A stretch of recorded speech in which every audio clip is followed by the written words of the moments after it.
Hey guys, welcome back to my channel. If you guys are new here, my name is Crystal and welcome to my channel. If you guys are not already subscribed, then please go ahead and hit that subscribe button down below. Please don't forget to turn on your post notifications so that you guys are notified every time I upload a video. So if you guys are coming from Paralegal Q&A Part 4, this is now Paralegal Q&A Part 5. I had 12 questions originally that I wanted to answer for you guys in that video.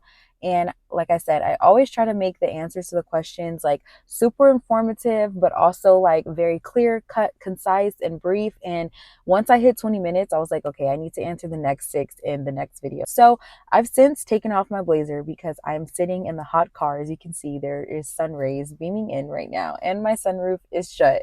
But I've taken off my blazer, so please just bear with me. I'm going to answer the next 6. So this is like basically a paralegal Q&A part 2 of part 4, but we're just going to call it part 5. Okay. So question number 7 is from Paola, and they said, today I attended a West Los Angeles College formative session, and I will have another one at UCLA on April. Ooh, okay, so it's April 7th. I'm recording this video. I don't know when it's actually going to be up on my channel, hopefully still in April, but let me know how that UCLA session went if it already happened by the time this video is uploaded. She also said, I'm wondering if you can recommend me which one is better. The price is cheaper at West Los Angeles College, but I am not sure if I should invest more and study at UCLA. Could you help me, please? Thank you so much in advance. Okay, Paola. So I don't know anything about West LA's paralegal program, and I also think West LA is a junior college or like a community college, if I'm not mistaken. I have taken UCLA's program, as like you probably know, and I say that that program has like helped me in so many ways, not just because obviously UCLA looks really good on your resume, but UCLA has so many connections. Like, I've mentioned Clarissa's name so many times in the past. You guys are in the program currently or looking to take the program, use Clarissa as a source. Like, she even says, like, use her as a source. Like, she's so helpful. She's there for literally any question you have. I remember I was going through it at one of my jobs, and I called Clarissa, like, I'm going through it. I don't know who to call. I don't know what to do. I didn't have a recruiter at the time, and I just called her, and somehow she helped me, and she always makes it happen. So whether it be because of herself, whether it be because of the connections from the alumni of the program, or whether it just be connections that the program has just because of its like prestigious name. So I know right now you're thinking, oh, it's probably less money to go to West LA.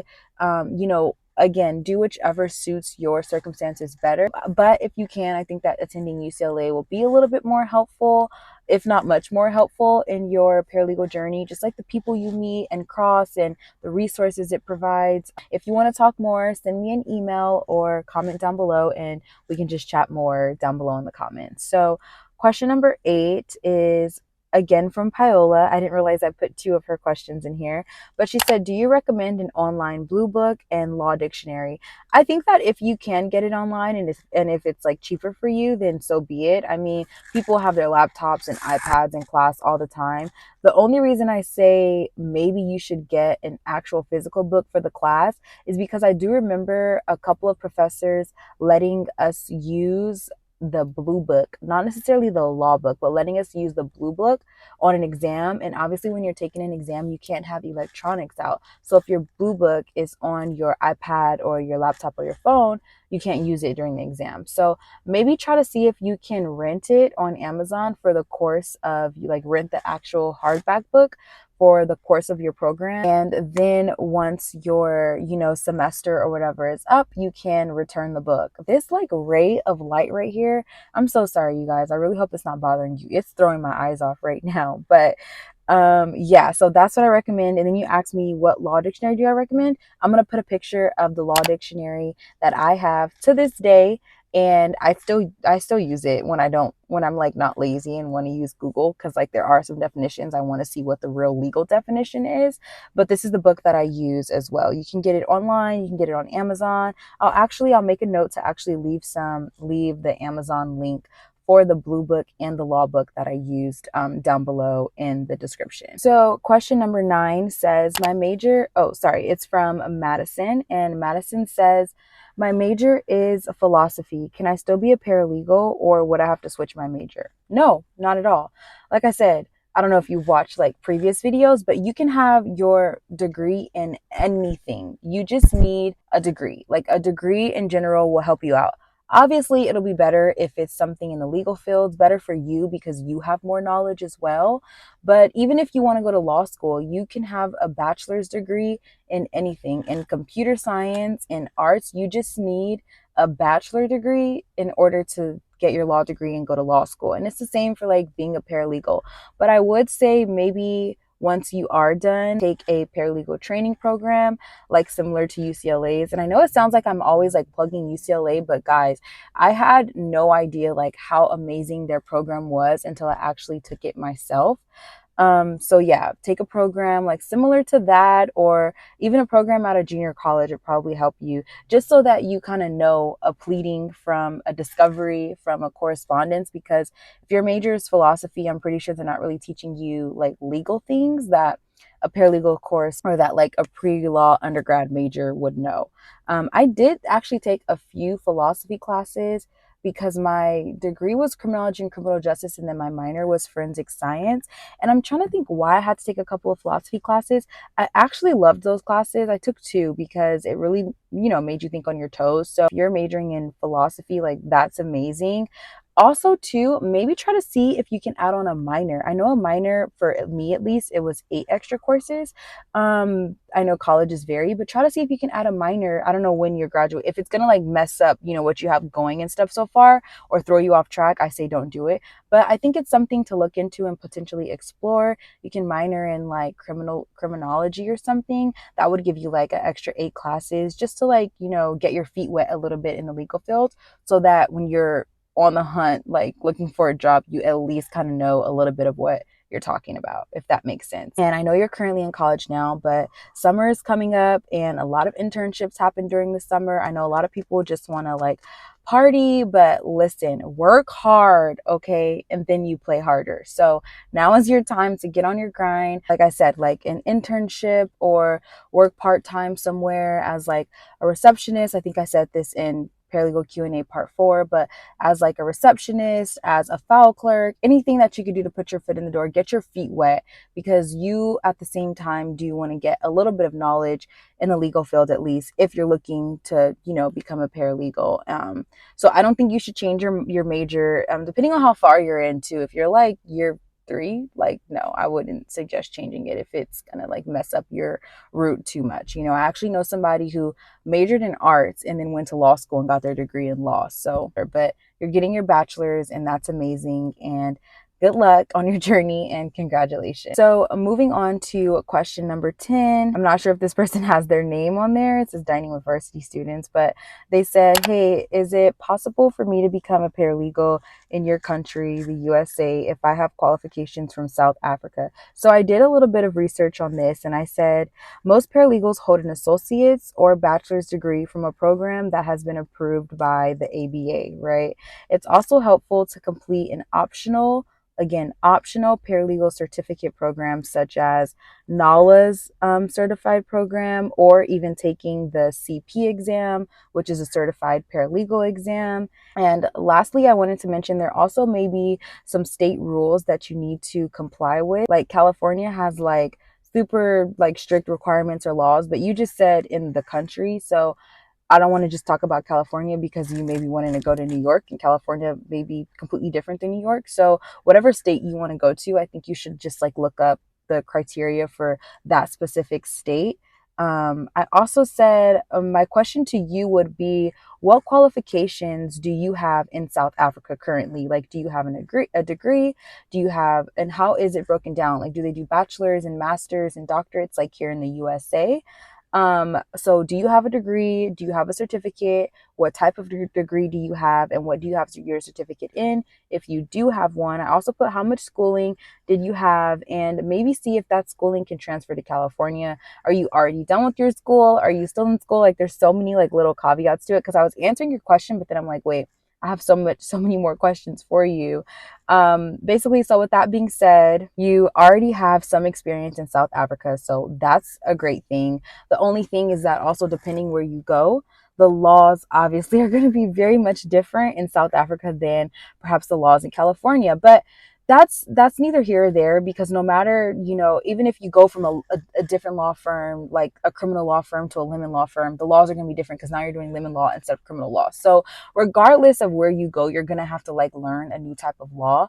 I think that it's great that you already have some type of experience, but before coming, I suggest you know what type of law you want to go into. Are you staying within the same law that you're practicing in South Africa, or are you trying to practice? I keep saying practice. Are you trying to like work in a different area of law when you come to the States? So go ahead and answer me those questions down below in the comments, or shoot me an email answering those questions for me, and I could like probably help you get a little bit more information on that. But other than that, I don't see that being an issue outside of maybe having to learn, like I said, the laws in like whichever state of the US you wish to practice in. But as far as that's concerned, I think that you'll do great if you plan on moving from South Africa to here, because wherever you go, the law is the law, right? You just got to learn the law of the land. That's what they say, right? So when you come here, you'd just be learning the law of the United States, basically, right? So, yeah, go ahead and answer those questions I asked down below, or like I said, send me an email and we can chat a little bit more about that. So, question number 11 is from Alex. I swear I did. Question number 2 in last video was from Alex. Alex ended up in here twice. So, question number 11 is from Alex as well. But he said, "Hi, Crystal. Love your content. Civil litigation paralegal here. What is something you wish you learned in your paralegal program that you learned on the job?"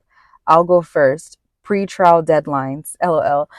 Yeah, they definitely didn't teach us pretrial deadlines, but I feel like they did, because pretrial deadlines are basically just things that are due before you go to trial, like discovery. Like they taught us that, but they didn't teach us that they have deadlines, which is actually so funny that you say that, because in Paralegal Q&A part 4, I said one of the things that I wish was like, elaborated a little bit more were deadlines, because they did teach us how to do things, right, which was great. But maybe if we were a little bit more, not saying it would have deterred us, it probably just would have prepared me a little bit more. Like, okay, in some instances, when I do these form interrogatories or these discoveries, like, this deadline is gonna, or have to get this discovery out, whatever, for pretrial, like this deadline is gonna move swiftly. Like we're not gonna have, 3 to 4 days like we do in class. So that, and then when I answered this in last video, I also mentioned billables.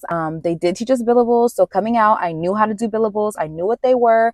I just didn't know that different places had different requirements. I just didn't know the amount of like level of seriousness billables were.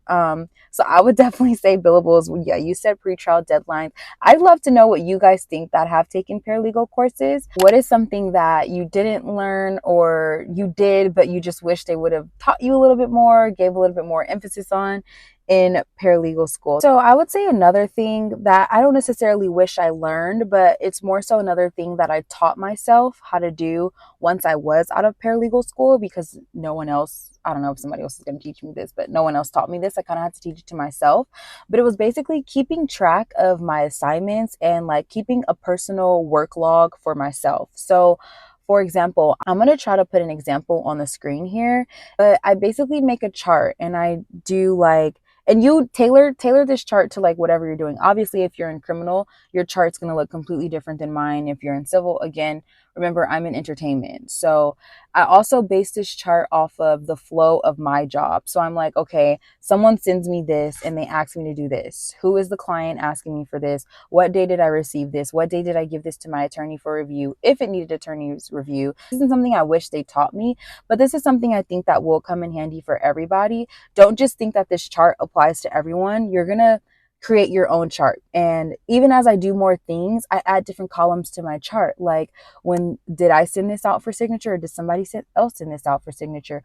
Was it completed? Was it incomplete? I added a notes column. Do you guys get what I'm saying? So if anything I'll add on, it'll be that I kind of like taught myself as I go how to keep up with things. And then I also categorize it by color, which I think is a really good idea too, because I just don't want to go and look at the notes. If I'm just looking at like DocuSign and I know everything highlighted in green is out for DocuSign, and DocuSign says I have 2 documents out for signature, but I have 5 green things highlighted in my chart, something is not adding up. Like there should either be 5 things out for signature or 2. Like one of them is wrong. DocuSign is wrong or my chart is wrong. It's usually not DocuSign, it's usually my chart. So then I go back in my chart and then it come to find out it's 3 things that were already signed. I just haven't updated my chart. So I update my chart at least 5 times a day as I'm receiving things, as things are going out, as things are getting completed. So that's something that I wasn't necessarily taught, but like it's understandable why I wasn't taught that, but it's something that I learned along the job and taught myself basically. So the last question, question number 12, or I guess question number 6 for this video, but 12 if you're coming from last video. They said, can I be a paralegal with an education degree? And like I said, I've been getting this question a lot. So I looked up basically like the legal standard is, and it's basically to have completed a paralegal program or to have a degree from a post-secondary intuition accredited by a recognized accrediting organization. So basically, okay, so for example, I'll use me. I got my bachelor's degree from Cal State Long Beach, right? Cal State Long Beach isn't NALA approved because it doesn't have anything to do with legal, and it's not ABA approved because that's the American Bar Association with the attorneys. But Cal State Long Beach is an accredited college, like a recognized accredited organization, right? So as long as you have a bachelor's degree or a paralegal certificate in any type of accredited schooling, then I think you should be good to go. You said you have an education degree, and assuming that that education degree is from an accredited 4-year university, wherever that may be, then you can be a paralegal. And a lot of people think like, oh, I need a degree, I need a paralegal certificate. Not necessarily. Technically, I started practicing as a paralegal with just a degree, but I was under the supervision of an attorney. And the attorney, if you guys don't hear that story, go back like a few paralegal videos. But basically, I kind of just explained how an attorney just kind of like took me under their wing, and they were like, the work that you're doing is paralegal work. Like, go to paralegal school, get your certificate so you can like blast on, right? Whatever, be awesome. But I technically didn't have to do that. I could have just been a paralegal, and that attorney could have vouched for me and said, hey, I'm a licensed attorney. This person's working under me and they're doing paralegal work. So I here pronounce them as a paralegal, right? It could have been that way, but I'm like, okay, God forbid I leave this place, something happens, or you're not around for me to, because that person is attesting to me, right? What if they're not around? Just so many things can happen. Like I was going to have him like sign a declaration saying that I'm a good paralegal, but I also just wanted to go to school and to just learn more for myself as well. I actually know a couple of paralegals that have never gone to paralegal school, and they've been a paralegal for 20 years. So it's possible without, like, what I don't think people understand is that it technically is possible, but you're going to see that more in the older generation than in our generation, because some people that are paralegals have law degrees and have become paralegals because being a lawyer just isn't for them, or they haven't been able to pass the bar exam for multiple reasons. So if you have somebody with a law degree trying to be a paralegal, then of course you're going to want to up the game a little bit and not just come in fresh out of high school with some sort of summer experience that you have, right? You know, so that's why I proceeded to get my degree. Well, I got my degree because I wanted to go to law school. Again, a different video for a different day, and I probably already talked about it. But yeah, to answer your question, basically, yes, you can be a paralegal with an education degree, being that it was received from an accredited university. I also have here that a bachelor's or advanced degree in any subject coupled with at least 1 year of law-related experience under the supervision of a qualified attorney can make you qualify as a paralegal as well. But I say all that to say, not to get it out of you guys' head that you need some type of education, but I say all that to say that that's like what's legally required, but I'm going to always say go the education way. I always think it's great. Like I said, I know a lot of paralegals that have their law degrees. And if you're kind of like in competition with a paralegal that has a law degree, you want to at least like get your bachelor's, have some type of degree under your belt, if not paralegal schooling from an ABA or a NALA, since I learned that last video, certified paralegal program. So with that being said, that is going to wrap up part 5 of my paralegal Q&A. I hope you guys enjoyed this paralegal Q&A. Again, this was basically questions 7 through 12, remaining from like questions 1 through 6 from paralegal Q&A number 4. I keep thinking that I'm going to answer these questions so fast, but like I said, I love giving you guys as much information as possible. And please don't forget, my email will always be in the description of every video, so you can either shoot me an email if I'm not responding to your comment in time for you, or you can just go ahead and comment down below. And I always try my best to either respond to the comment in the comment section or answer it here on a video for you guys. So thank you again for tuning into another paralegal Q&A. This again was part 5. I hope you guys enjoyed, and I will catch you guys next week in another paralegal video. Thanks again for watching. Bye. Money all around me. I look like I'm the man.